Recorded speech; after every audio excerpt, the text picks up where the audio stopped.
ఆంధ్రప్రదేశ్ రాష్ట్రంలో అనేక సమస్యలు, ప్రతిరోజు ప్రజలు సమస్యలతో సతమతం అవుతూ ఉంటే దీని మీద డిస్కషన్ జరగకూడదు.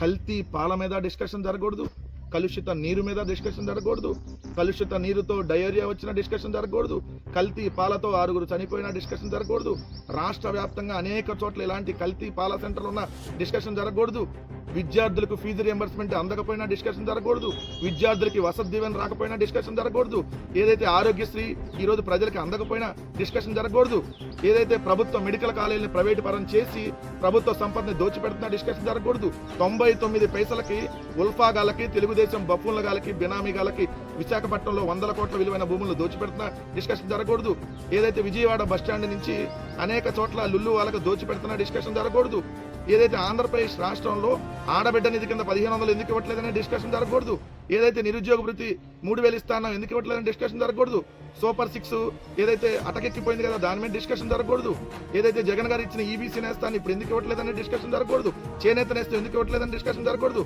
కాపు నేస్తం ఎందుకు ఇవ్వట్లేదని డిస్కషన్ జరగకూడదు, ఇలా ఆంధ్రప్రదేశ్ రాష్ట్రంలో ఒక ఉద్యోగం కూడా ఎందుకు ఇవ్వకపోగా ఉద్యోగులను ఎందుకు తీసేసామన్న డిస్కషన్ జరగకూడదు. ఇలా దేని మీద డిస్కషన్ జరగకూడదు. దేని మీద డిస్కషన్ జరగాలి? ఆ 2 పత్రికలు, అదేవిధంగా ఆ టీవీ ఛానల్స్, వాళ్ళకి సంబంధించినటువంటి యూట్యూబ్ ఛానల్స్, ఈ కూటమి ప్రభుత్వంలో ఉన్న నాయకులు దేని మీద డిస్కషన్ చేస్తా ఉన్నారు ప్రతిరోజు అంటే, జగన్మోహన్ రెడ్డి గారు బెంగళూరు 2 సార్లు వెళ్ళాడు, దమ్ముంటే నువ్వు అసెంబ్లీకి రా, నువ్వు పులివెందుల ఎమ్మెల్యేవి, నేను జగన్మోహన్ రెడ్డి గారు ఏ చొక్కా వేసుకున్నాడు, జగన్మోహన్ రెడ్డి గారు ఏ బ్రాండ్ బనియన్ వాడుతున్నాడు, జగన్మోహన్ రెడ్డి గారు చెప్పులు ఖరీదెంత, జగన్మోహన్ రెడ్డి గారు గెడ్డం పెరిగిందా తగ్గిందా, జగన్మోహన్ రెడ్డి గారు క్రాఫ్ పెరిగిందా తగ్గిందా, జగన్ గారు సొక్క 1 మడత వేసాడా 2 మడతలు వేసాడా, జగన్ గారు గుడికెళ్ళి తీర్థం ఎన్నిసార్లు తీసుకున్నాడు, జగన్మోహన్ రెడ్డి గారు ప్రసాదం ఎంత తిన్నాడు, జగన్మోహన్ రెడ్డి గారి గోత్రం ఏంటి, జగన్మోహన్ రెడ్డి గారిది ఏ మతం, జగన్మోహన్ రెడ్డి గారు ఏదైతే జగన్మోహన్ రెడ్డి గారు హోమం ఎలా చేస్తాడు, సిగ్గు శరం ఏమన్నా ఉందా? మీరు కడుపుకు అన్నం తింటున్నారా, ఇంకా ఊర్లో వాళ్ళు అశుద్ధం తింటున్నారా? నేను ఆంధ్రజ్యోతిలో చూసా, ఆ బూత్ కిట్లో నెంబర్ 2గా ఉన్నటువంటి వెంకట్ కిట్టు, ఇంకోటి ఎవడో ఉన్నాడు, ఆడు మరి ఏందో అతను ఎట జర్నలిస్టు నాకు అర్థం కాల, గోత్రం జగన్మోహన్ రెడ్డి గారికి అసలు గోత్రం ఎక్కడి నుంచి వచ్చిందని అంటున్నారు వాళ్ళు. కడుపుకు అన్నం, మీరంటే కడుపుకు అన్నం తిని ఏ రోజు డిస్కషన్ చేయరు, కొద్దిగా చదువుకోనన్నా డిస్కషన్ చేయండి. గోత్రం అనేది మనకి మూల పురుషుడి పేరు మనం గోత్రం అంటాం. వంశపారంపర్యంగా తాతల నుంచి మన తండ్రుల నుంచి కుటుంబ వంశపారపర్యంగా మనకి వచ్చేటటువంటిది దాన్ని గోత్రం అంటాం. పూర్వీకుల నుండి వారసత్వంగా వస్తుంది.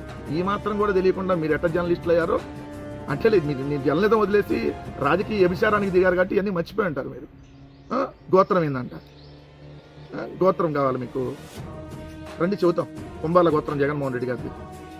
మీకంటే గోత్రాలు మీకంటే ఏమి ఏడ్స్తావేమో.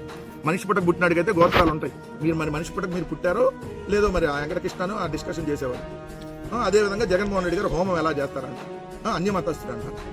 ఆయన మీలా బూట్లు వేసుకొని హోమం చేయట్లేదు, అదే మీ బాధ. చంద్రబాబు నాయుడు గారు లాగా బూట్లు వేసుకొని పూజలు చేయటం, బూట్లు వేసుకొని హోమాలు చేయట్లేదు కాబట్టి మీకు బాధగా ఉందేమో. ఎందుకంటే మీ బతుకులు మీరు కదా. మీరు జగన్ గారు అన్య మతస్థుడంట. అన్య మతస్థుడు ఎలా హోమం చేస్తాడంట. హోమము ఎవరైనా కూడా నిష్ఠగా సాంప్రదాయాల ప్రకారం ఎవరైనా హోమం చేయొచ్చు. అంటే మనాడు కాదు కాబట్టి అన్య మతస్థుడు, మన పార్టీ వాడు కాదు కాబట్టి జగన్మోహన్ రెడ్డి గారు అన్య మతస్థుడు.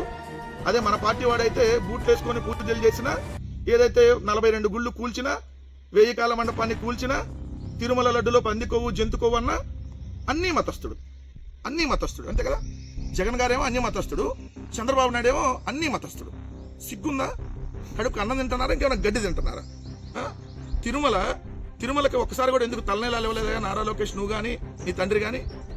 మీ ఇంటి ఇలవేల్పు వెంకటేశ్వర స్వామి అయితే నారా లోకేష్ గారు మీరు ఎందుకు తలనేలాలు ఇవ్వలే అప్పటి వరకు? మీరు హిందూ మతస్థులు కదా, జగన్ గారేమో అన్ని మతస్థుడు, మీరేమో అన్ని మతస్థులు కదా, మరి మీరు ఎందుకు తలనేలాలు ఇవ్వలే వెంకటేశ్వర స్వామికి? మీ నాన్న ఎందుకు ఇవ్వాల తలనేలాలు? చంద్రబాబు నాయుడు గారు 75 ఏళ్ళ వయసు వచ్చింది, 4 సార్లు ముఖ్యమంత్రి గారు ఎందుకు ఇవ్వాల?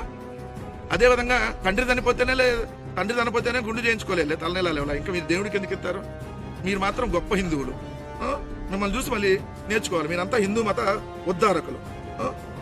ఎలా ఉందంటే ఇలా ప్రతిరోజు అసలు ఒక రాజకీయ నాయకుడికి కులం ఏంటి, గోత్రం ఏంటి, మతం ఏంటి?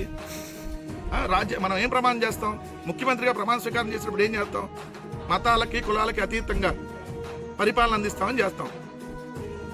కానీ కులం ఏంది, గోత్రం ఏంది, గోత్రాలు ఎందుకు ఉన్నాయి, జగన్ గారు ఎట్టా పూజలు చేస్తాడు?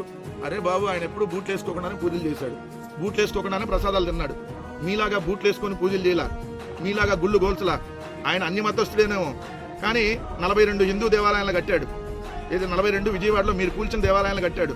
3000కు పైగా టీటీడీకి సంబంధించిన వెంకటేశ్వర స్వామి టెంపుల్స్ ని ఏదైతే నిర్మించాడు, ఆయన అన్ని మతస్థుడే కానీ మీకు నిర్మించాడు. మీరేమో అన్ని మతస్థులు కానీ మీరు బూట్లు వేసుకొని పూజలు చేస్తారు. ఆయనేమో ఏది ఇప్పుడు చంద్రబాబు నాయుడు గారు బైబిల్ చదివితే ఒకళ్ళేమో బైబిల్ అట్లా పట్టుకుంటే క్రిస్టియన్ అయిపోతారంట. మరి బైబిల్ చదివితే క్రిస్టియన్ అవరా? ఖురాన్ చదివితే ముస్లిం అవరా? మరి మీరు బైబిల్ ఎన్నిసార్లు చదివారు చంద్రబాబు నాయుడు గారు? ఖురాన్ ఎన్నిసార్లు చదివారు? మాట్లాడటానికి సిగ్గు ఉండాలి కదా.